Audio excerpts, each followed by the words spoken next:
একের পর এক বিস্ফোরণে কাঁপছে তেহরান সহ ইরানের একাধিক শহর। প্রতিনিয়তই বাড়ছে প্রাণহানি। গেল 4 দিনের সংঘাতে এরই মধ্যে নিহতের সংখ্যা 750 ছাড়িয়েছে।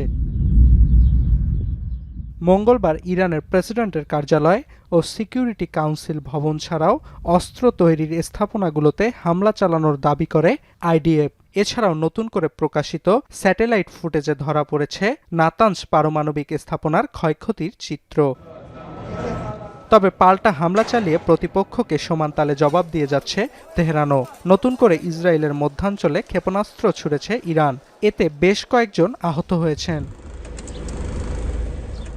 শুধু ইসরায়েল নয়, মধ্যপ্রাচ্যের মার্কিন দূতাবাস, ঘাঁটিসহ অন্যান্য স্থাপনাও টার্গেট করেছে ইরান। সৌদি আরবের তেল সমৃদ্ধ শহর দাহারান ড্রোন হামলার ঝুঁকির মধ্যে রয়েছে বলে এক্স বার্তায় সতর্ক করেছে মার্কিন দূতাবাস। সৌদি আরবের রিয়াদে মার্কিন দূতাবাসে পরপর 2 দফায় ড্রোন হামলা চালিয়েছে তেহরান। হামলার কবলে পড়েছে কুয়েতি মার্কিন দূতাবাস ও সেনাঘাঁটি। আক্রমণ হয়েছে বাহরাইন ও ইরাকের মার্কিন ঘাঁটিতেও। দূতাবাসে হামলার নিন্দা জানিয়েছে সৌদি আরব ও কুয়েত। দূতাবাসে হামলার জেরে সৌদি আরবের বিভিন্ন মিশনে সব ধরনের কনসুলার সেবা স্থগিত করেছে যুক্তরাষ্ট্র।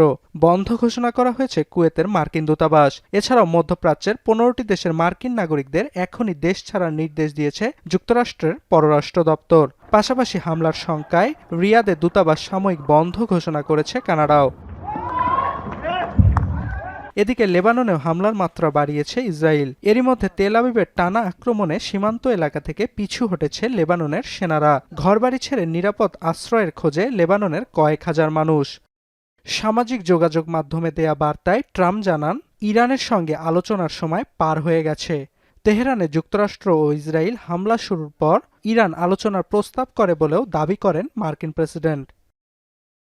অর্ণব প্রসাদ, এখন বিশ্ব। নায়াসিনামাইড ও স্যালিসাইলিক সমৃদ্ধ লিলি ফেস ওয়াশ যা ফেসের ডেড স্কিন সেল দূর করে দেয় দ্বিগুণ ফাস্টার ব্রাইটেনিং।